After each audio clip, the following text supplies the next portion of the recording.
Hey Freedom Forgers, it's Patriot Gal here, and today's project is fixing this swamp cooler. Actually, it's already fixed. I forgot to take a picture of it before I got started on it. But what we're gonna do is show you how to get rid of this media, this evaporative cooler media that is so dang expensive to replace and can't really even be cleaned. And we're gonna replace it with this, which is spun aspen wood. This is the kind of evaporative cooler media that was in our swamp cooler or our evaporative cooler when I was a kid, and it worked amazing. Our air was ice cold. So stay tuned, we're gonna show you how to do that. All right, so these are the retaining clips and discs that hold the existing cardboard media that is absolutely stupid and expensive to replace onto the vent frame. So the outer frame that has the vent holes in it, they have ribs, and this thing slides over the rib through the media, and then these discs slide onto that pin and ratchet up to retain the media onto the vent frame. So I hate these things with the material that I'm replacing that media with. I don't want to use these. So I have created my own retaining setup. I'll show you what I've done here. All right, so what I did to replace those little clips is I've just used some of these landscaping pins. They're for holding fabric or drip line down. They come out and they look like this. I've just used a big pair of pliers and a pair of diagonal cutters, and I've reshaped them into these pins. And then I'll show you what I'm going to use for the retainer that goes on the back of these in just a minute. To make the retaining discs, I simply just used this hole saw.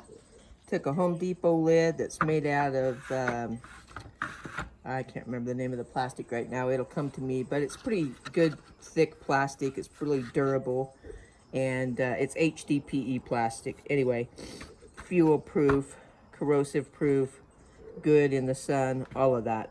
And I just made these discs, and they're gonna work perfect. Now they're a little larger than the retaining discs that it came with, but you know what? More surface area is never a bad thing if you're trying to get something to not pull through. So I just made a bunch of those, and you might as well use these lids because they don't fit the Home Depot buckets worth of crap anymore. Just another bitch of mine today. I'm on a roll. Anyway, I'll show you how this is all gonna look. All right, guys, so here are the pads installed with my manufactured clips and retainers, and you can see it just holds the pads in there nicely. I chose these aspen stranded pads. As a kid, I remember our swamp cooler used these type of pads, and it was so ice cold, it about froze you out of the house.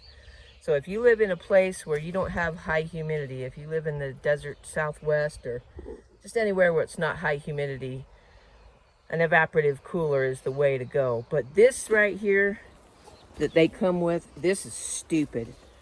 This is what it looks like brand new.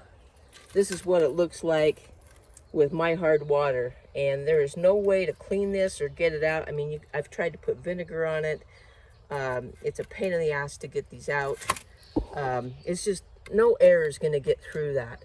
These right here cost, this set to replace it costs $100. These right here cost $6 each. And I used 2 of them. This is the brand that I got right here. It's called Aspen Snow Cool. They have these at Lowe's. And the size that I needed for my cooler was a 24 by 42 inches. So they're 24 wide, 42 inches long. So what I did is I put the bottom one in first. Sorry, I'm a little too close there. It's 24 from here to up here somewhere. And then I had to trim off some of this. I may have to trim off a little more. What tool to use to trim, I don't know. That was kind of a pain in the ass. I used 3 different sets of scissors. I think if I had to do it over again, I'd go at it with a razor knife maybe. But I just overlapped the top one over the bottom one. And then I just pinned everything in with my makeshift thing. So I'm going to get this back together and we'll see how she works. But if you look in this tank right here, this is all the hard water deposits, and that is literally from one season's use. That's how hard my water is. I may consider putting in an inline filter in my supply line. Oh, and let me show you one other thing that's a pain in the ass. This hose right here hooks to this is a tank in here, and that it has a bunch of little, on the underneath side, it has a bunch of little drippers that drip down into this media, and that's, you know, as it flows down, then the air blows through, and that's what makes it cool. Well, of course, why wouldn't it have a plastic nipple right here that sheared off when I took this thing apart?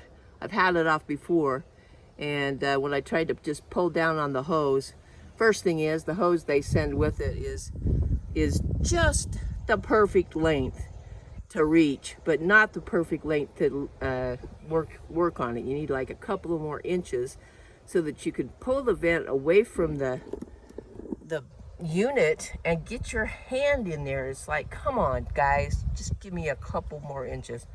I know, start with the jokes. But anyway, I am going to replace this hose with something more flexible, some clear tubing.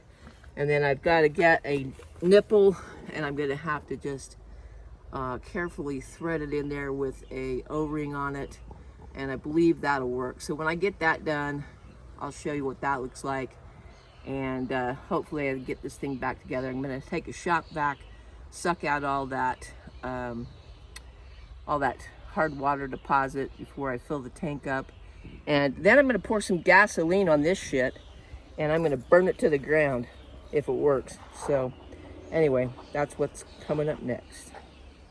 Can you tell I'm pissed off? Okay guys, I'm back. I got this fitting fixed. So I just got a 1/2" OD outside diameter barbed fitting with threaded on the other end.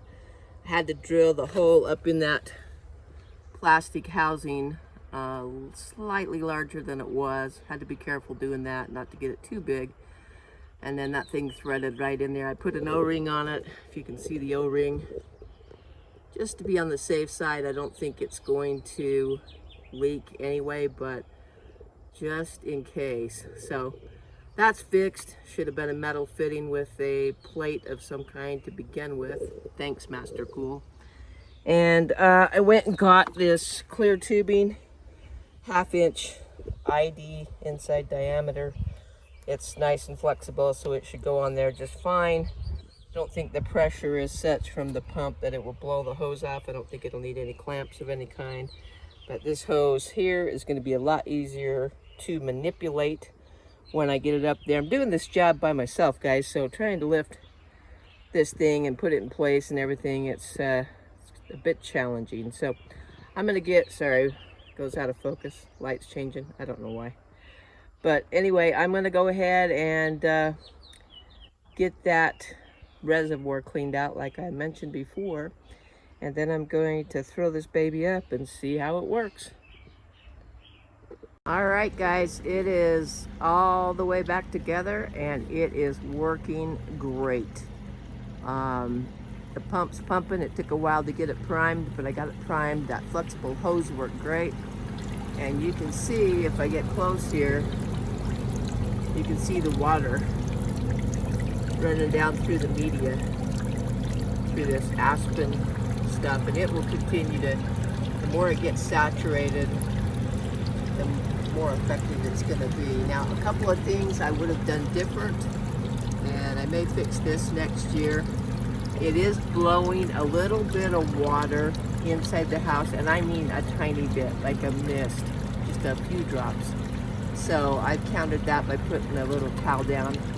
So I could take this apart and add another layer to the top and the bottom. I'm not going to do that. I'm just going to leave it how it is. Next year, when I winterize it, I'll take it down. I might add it there, or I might add it next spring. But it is working great. The other thing I would do different is these pins that I made right up here at the top. I didn't pay attention to the placement, and I put them right here. I think I would move them all the way to the top to kind of pull this in tighter, but that's something I can fix next year as well. It's no big deal. The nice part is, without that rigid material being in here, if I need to see if the water's going in the hose, I can just pull that back and look at it. You can't see it, but trust me, I can get a flashlight and I can get in there and I can see what's going on without taking the whole gosh dang thing apart.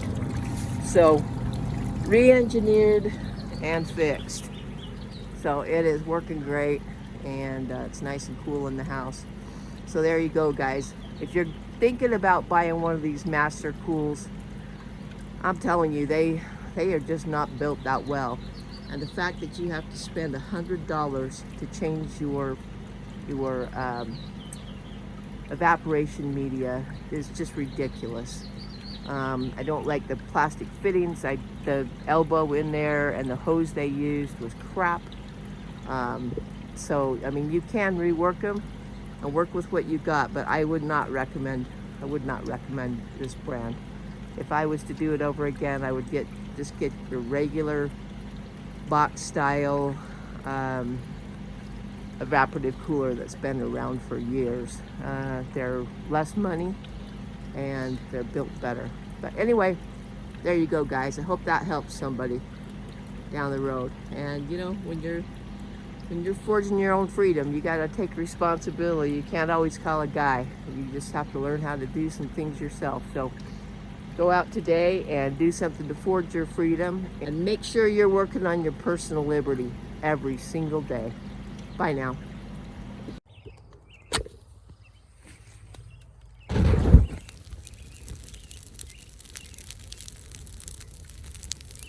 Thought I was kidding, didn't you? I was not.